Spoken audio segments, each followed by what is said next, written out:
You know, when I started reviewing long ago, I was fairly new to I was fairly new to airsoft critiquing and didn't exactly have my style honed. But now that I do, I'll revisit an old favorite of mine. One that now with my cynical bastard eye, I could actually look at it and basically say, is it really that good? Ladies and gentlemen, there is a guy on eBay who actually refurbishes old, or not just old, but also economy-friendly AEGs, sub $100 AEGs, and actually makes them better. They make them to where they can take LIPOs, like a champ. And one of these AEGs happens to be a favorite of mine that I full-heartedly support and say this needs to be your first gun. And now with my modding techniques and me being able to open up guns, I finally said, oh yeah, this definitely needs to be your first gun. Ladies and gentlemen, we take a look at a gun that I reviewed a long time ago, but never got a chance to review the version 2. It is the Tavor MTAR X95. Let's get into it.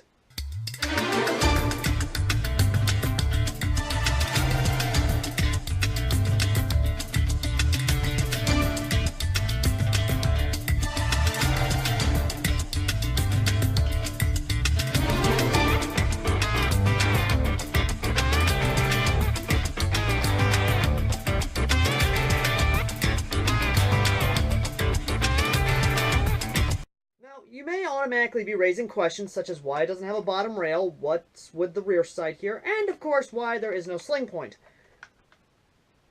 To basically put, UPS. Not the rail, but actually the rear sight broke. A screw got lost, and happily enough, nothing else got broken.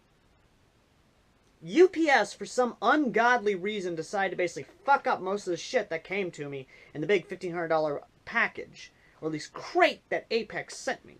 This, on the other hand, works. This is the refurbished X95 by a eBay seller who actually refurbishes old AEGs and makes them so they can actually take LiPo batteries. If you don't believe me on that, let me grab the LiPo back behind you guys and actually pop it into this thing and show you what I mean. Now, the way you would get to the battery compartment is you would actually open this up. Just go ahead and put it on the ground here. Pop this inside, which does have a little bit of space for a battery, which is very nice. Although you are going to have to modify the actual... You're going to have to shim up a good bit on the actual gun itself in order to actually fit the bigger LiPos, which I am going to try and talk to Apex and see if we can't get a smaller LiPo for it. Either way, though. Let me just remove the magazine, because I don't... Even though the magazine is empty, which, by the way, the magazine it comes with is this nice gray finish magazine. It's actually really good. I really do like it. Anyway. Here's the X95 on a damn LiPo.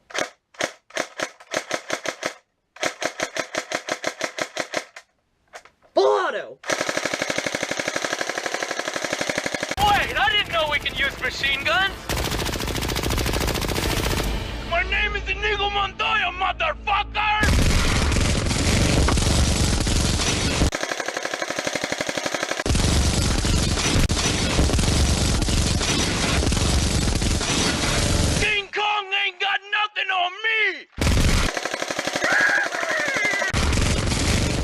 Don't be a hero.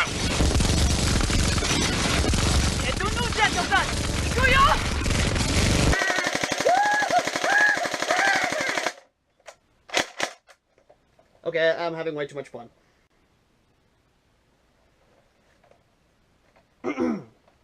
I'm sorry, I had too much fun there.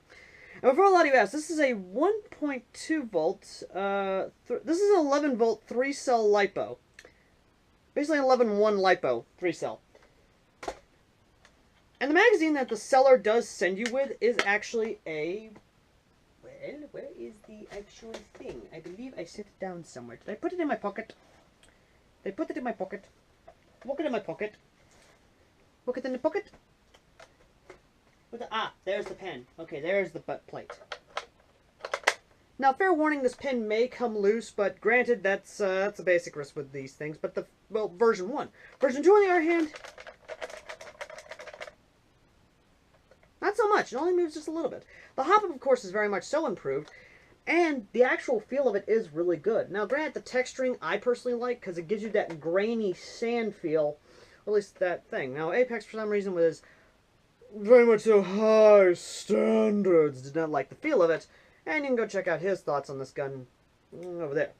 Now, granted, what I do like about it is that it's actually really good. And with .2s, I was actually getting under actual 288 FPS.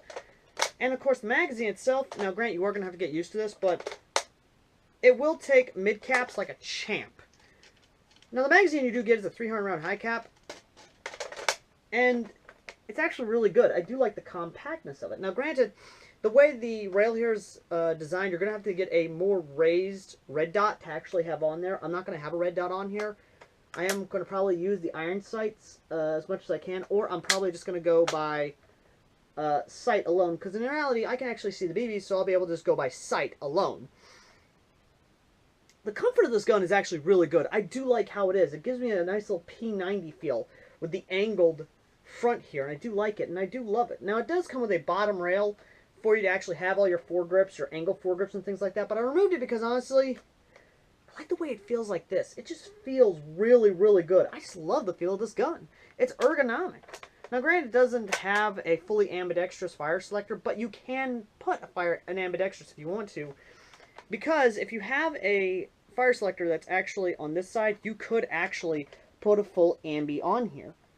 Now, the fire selector itself is actually rather large, and you can get a nice feel on it.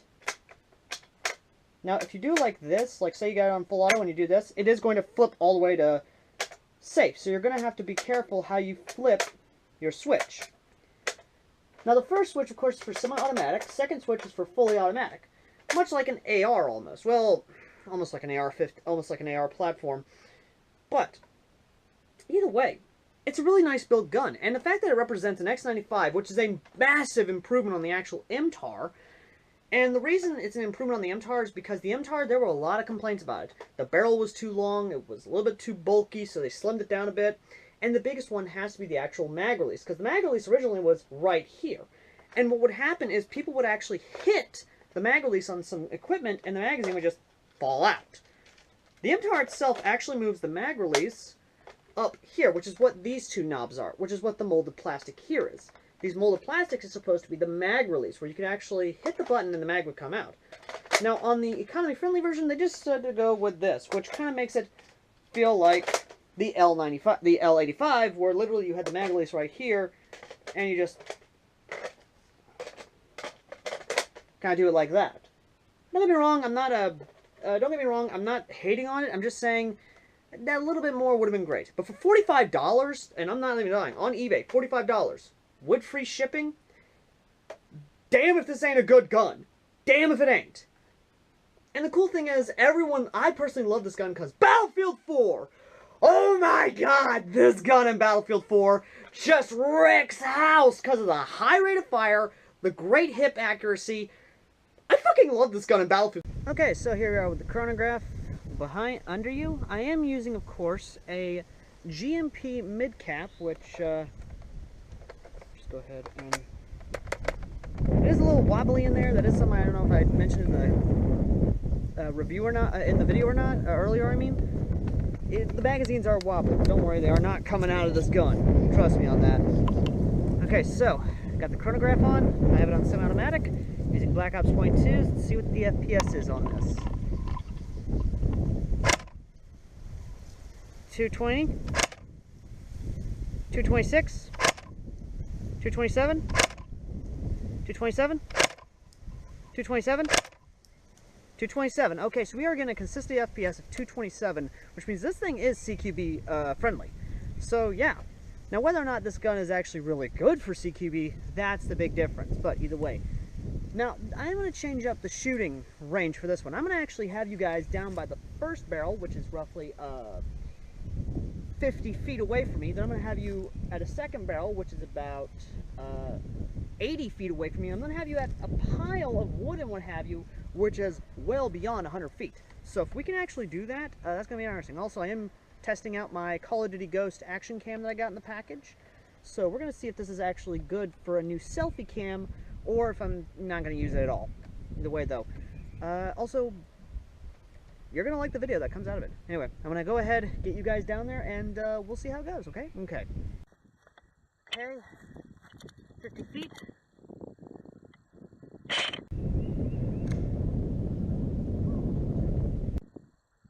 Oh, too much hop. Okay, too much hop.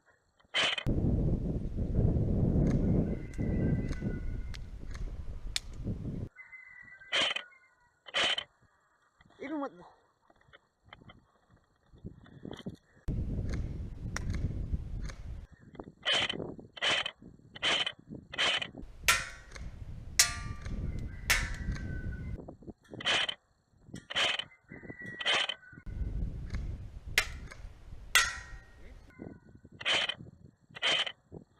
It's hitting. All right, let's go for about 100. Let's go for 80 feet now.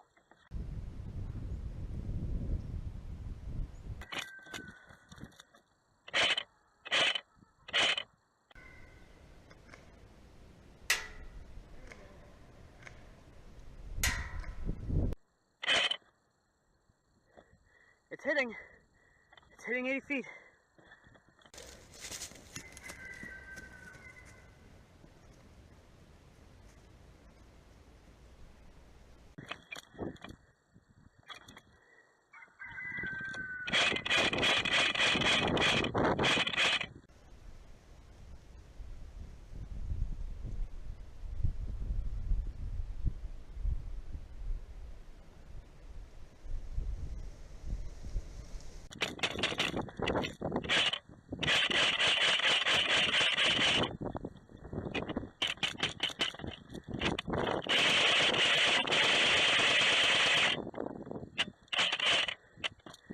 Yeah,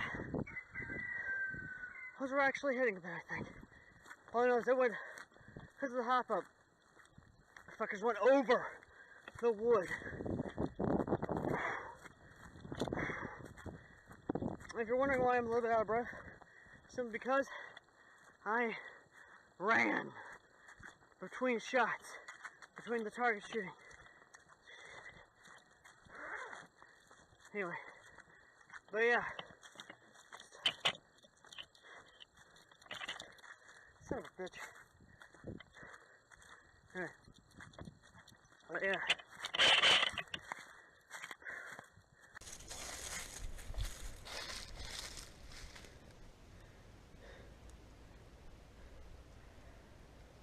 So yeah, this thing was shooting over the wood pile and hitting way back there. So yeah, this thing can get, even though the wind is blowing, this thing can get beyond 100-foot shots. And the hop up, Jesus Christ, the hop up is a finicky bitch. I'll tell you that now. But holy sweet Jesus, okay. Probably gonna have to have a magnified optic on this thing if I'm actually gonna use it. Sweet God Almighty. Hey, let's get back to the studio and give our final verdict on this thing.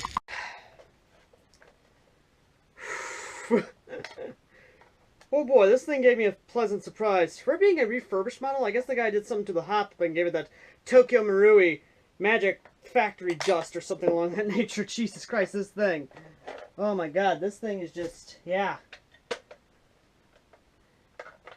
With everything I've said about it, everything I have, and my new understanding of this gun, and the fact that it's actually fully licensed by IWI, which is the Israeli weapons industry, which very happy for. Just get that back in there.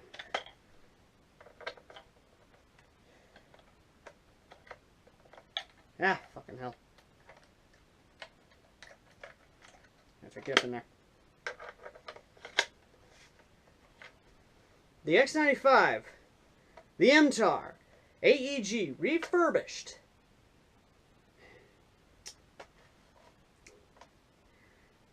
It's really hard to be cynical when something actually performs really damn well out of the box. Especially it being refurbished and it probably having that magical Tokyo Marui factory dust on the hop-up. Because Jesus Christ, this hop-up, the shots were reaching beyond 100 feet. Like, no joke. I had to legitimately lower the gun in order to actually get the hop to work right.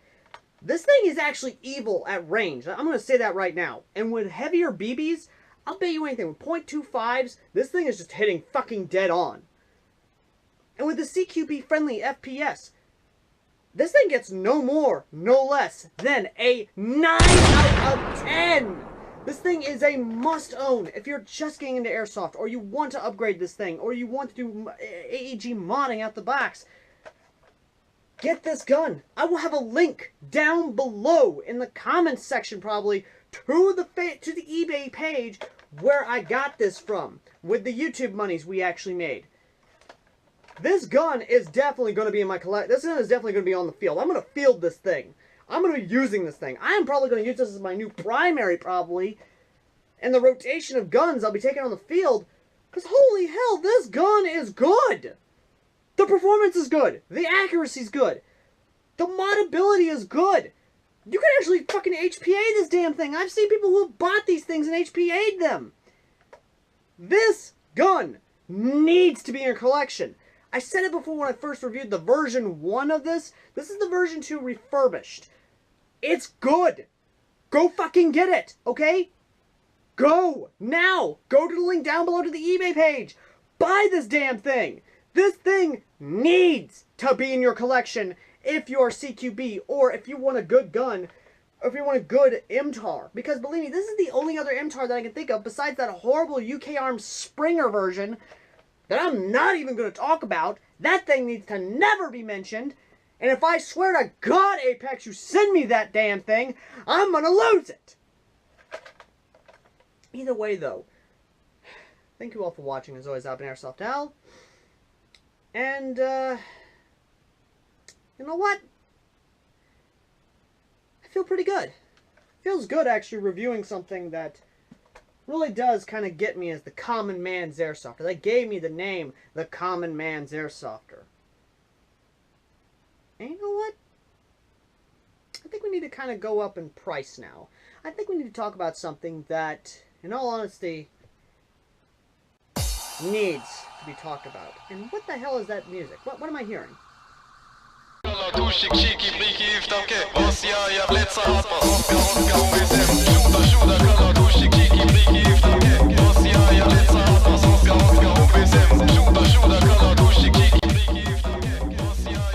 Next time in AirsoftAL reviews, we go to land of hot baths, vodka, and great comrade Dolan Boris. We check out that Till next time. And do not forget to listen to Hot Bass in preparation of review. If you excuse me, I must go get some simichi and kumpa and listen to DJ Blitzman. Till next time.